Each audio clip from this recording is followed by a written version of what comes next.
Yeah, so yesterday when we arrived into Sama, I was greeted by the gentleman the day before who gave us a ride. Which is the chance. Yeah, I didn't recognize him, but he did. He recognized us, so mathematically that was rather interesting. So weird. So what they've got going is he said 3 cars, but I'm sure you could do it with 2. So they're local, they live in Pamplona and the Canary Islands, and so what they do, they take 2 cars, and so he did like 30 kilometers. Both cars ended up in Samara. They went back to where the day before they started, and then they would walk. Once they get to Samara, they would take Samos. When they got to Samos, they would take that car back to where they started, pick up both cars, and come back to Samos for the night. And then the following morning, both cars would go to the next destination, which is probably Sarria. Then they would take the car back to Samos, and they would walk this section. And the purpose of the car would be to carry their luggage. Well, carry the luggage, if they wanted to skip a section because it was too arduous or too ugly. Just pick up and go home. Yeah, and because they're locals, they don't have to take a bus or a cab or something, and once they're done this segment of the Camino, then they go home. So I thought that was an interesting... Many ways to do this. Yeah, and it was rather interesting. So in Samos, I just looked at, I did a little drawing of the church, and there's a monastery here. Yeah, it's a really nice little monastery. I would have liked to have gotten. I got to go into the service last night, but at any rate, just for one room, probably not even a private bath, it was 30 euros for one private room. It probably does not include a bathroom, and it was 30 euros. And so if you had 2 people, it would be pretty close to 60 euros. And we paid 50 for a really big suite. It was a little bit on the noisy side, so I can't say I loved it, but...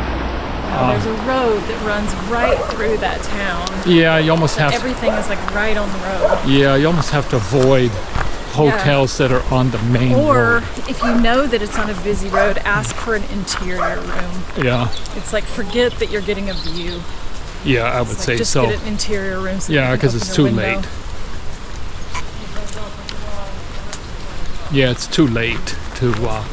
Oh, look at what a pretty view we've got. You just want a quiet place to sleep. It's also just noisy, even with the river. Well, and I also think not everybody you meet on the Camino is going to be this in touch. You got every walk of life, so I think it's a misnomer to think that everybody's on the path.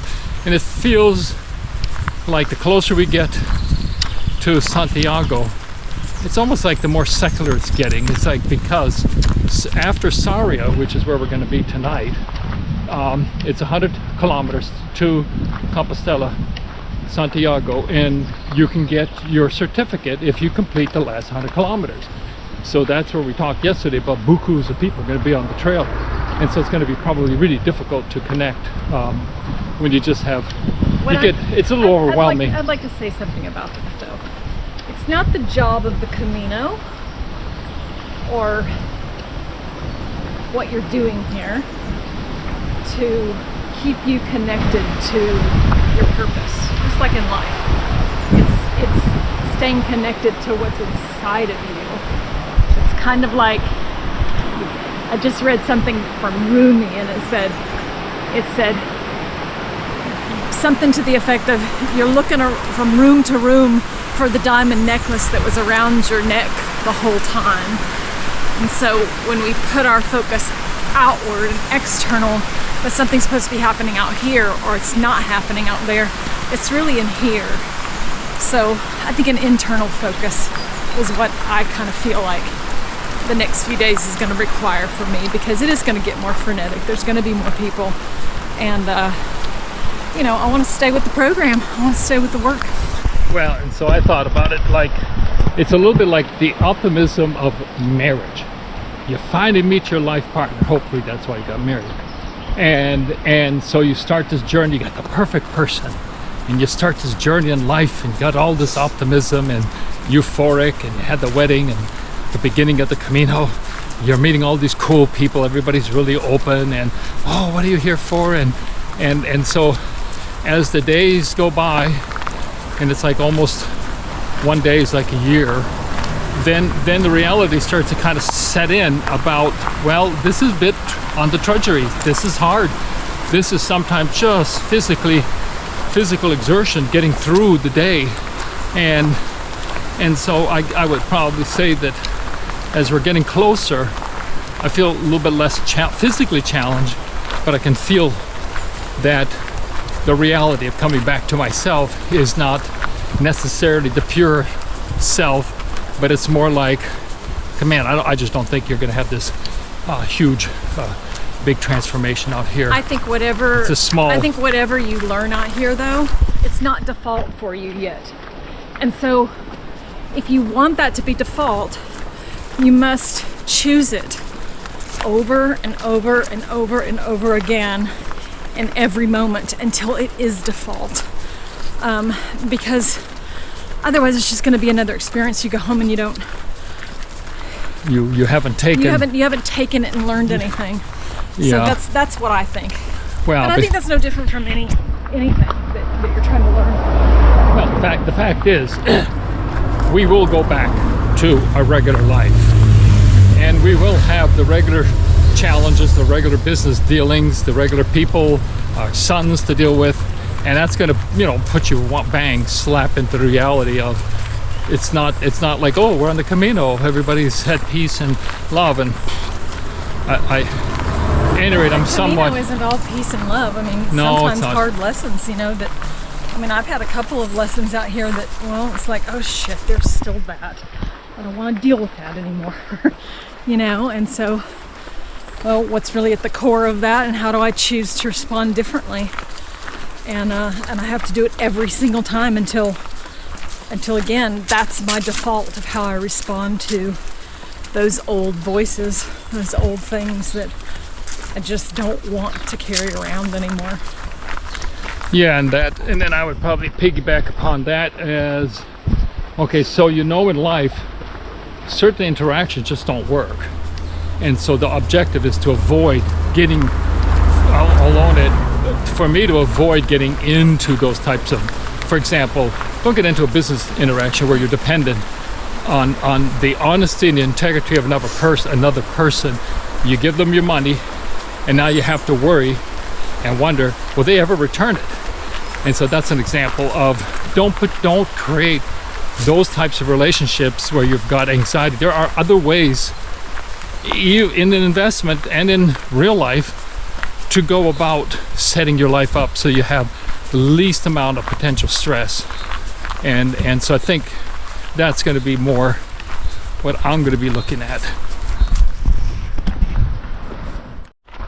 A big shout out to the people who maintain the Camino, because for the most part you really don't need a map. I mean, everything, you will not get lost.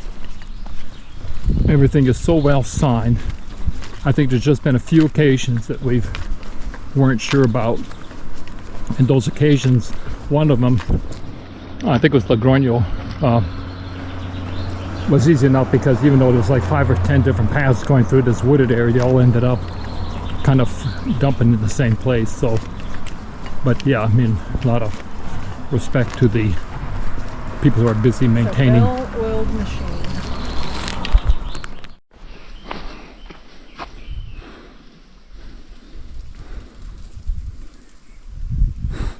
This looks like Sherlock's forest, and Robin Hood is gonna pop out of the woods at any point.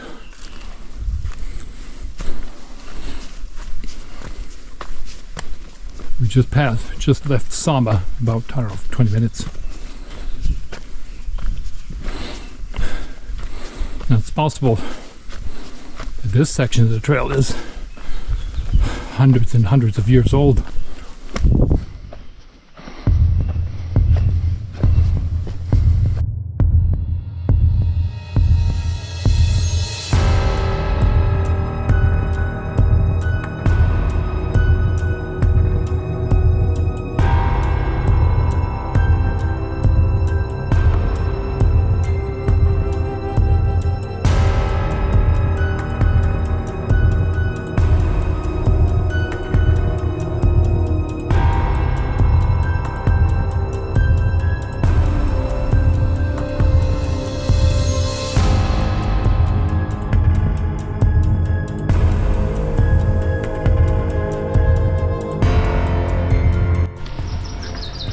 Yeah, Melissa mentioned that. I mean, there's no pilgrims to make friends with. I mean, it's the most odd. It's like when we left Sarria. Yeah.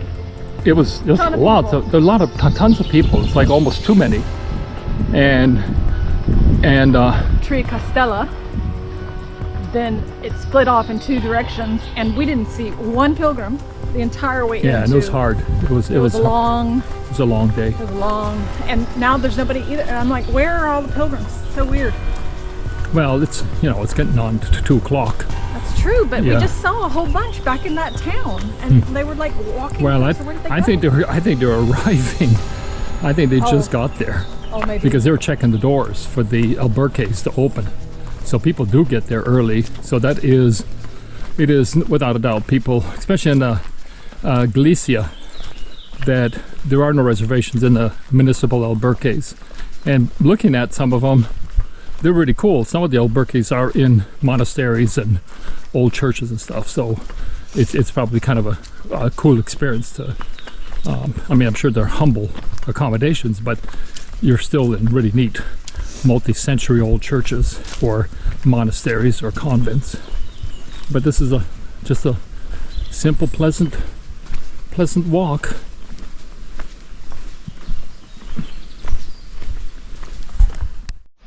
And what's significant with Logroño? It's a pretty little. Oh, yeah. Yeah, this is just like out in the middle of nowhere. I'm gonna guess it's an albergue. Just have all of these cute little.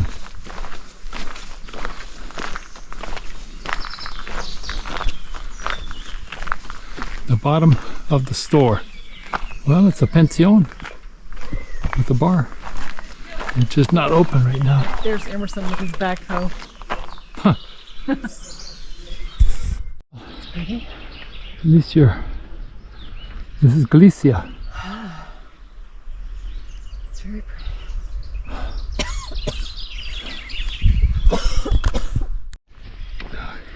I think I feel a little bit like I'm tiring of the routine of this. And I'm fighting it in my mind because we've got a week. So how do I keep going even though I don't want to? So, it's willpower. But I am a little bit Done. finding myself looking forward to getting to my destination each day more so than enjoying walking. I don't know. And I'm almost having a hard time admitting that because I don't want to wish it away because I know I'm going to miss things about this. It's called hitting the wall. Well, I don't feel like I'm hitting a wall. It's more like I'm noticing. I'm noticing those thoughts of like, I've still got an hour and a half. And this is a short day. So, Well, and I'm kind of dreading coming back to the reality, and I don't want it to end in its own strange we way. get vacation after this, though. Yeah. We'll probably go on to Finisterre. Who knows how we'll feel when we're there. We'll either walk or bus to Finisterre. I don't know. And then we're gonna go to Portugal for a little while. So I'm kind of ready for a vacation. That's what I'm feeling right now. Yeah, I don't know. Feeling kind of guilty. Well, I don't know if it's the 30 days. Come on, we're doing it for 33 days Plus now. 7 of 40. I mean, really 40 days because we've taken 6 more. So because we've had 6 rest days. So I mean, it's been a long time that we've been doing this. Yeah, I think some of it is. I just want to know what my pillow's gonna feel like. Yeah. I want 2 pillows, one for my leg. Yeah. You're missing. So curious. Some of the hotels here, A lot of them. like they have the queen bed or whatever, the double bed, and it's one long pillow that you're supposed to share with the person you're sleeping next Yeah. to. What happens if you're not married? It is super weird. But even Yeah. if you're married, I'm sorry. I mean, if you're not, even if you're married, it's goofy. It's very weird because I mean, you have to. It's just strange. One long, narrow One long pillow. It's so weird. Yeah, I think like those little simple things, the cleanliness of the bathroom. Cleanliness, That's yeah. what. Yeah, and I think last night the food thing kind of started, like I'm tired of washing food in the bathroom sink. Well, you know, we have to show you our food routine the next time that we, because we tried make to use that as a way to save money and to be healthier. And I think it works. Yeah, I think does. you're just not as sick. Certainly at the beginning, we saw lots of people with colds and sicknesses, and I think just the fact And that it does save money. Yeah, it's pretty.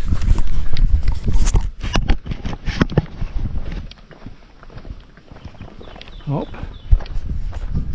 Castella to Sarria. Why this way than the So it's always like 7-8 kilometers. To see Samos, you know. Samos. You wanted to see the monastery? Yeah. Oh, okay. That's the only reason. Okay. Actually, but it was closed, and there was That's a, the building to see, but Yeah. that's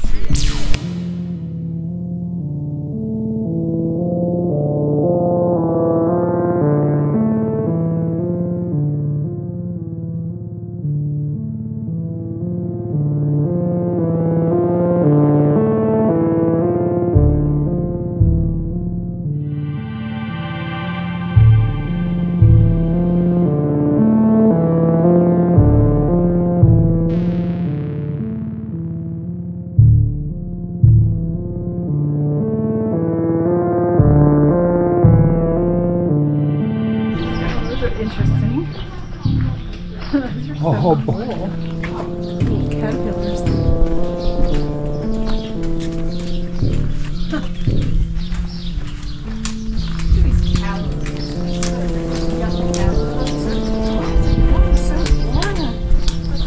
Where? Oh, yeah. That's not really like how they have that much energy. Gee.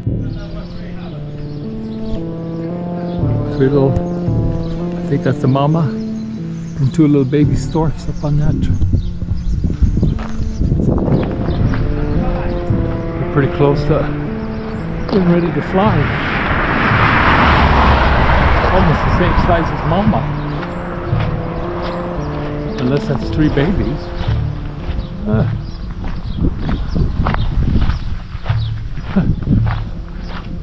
Those are handsome looking birds.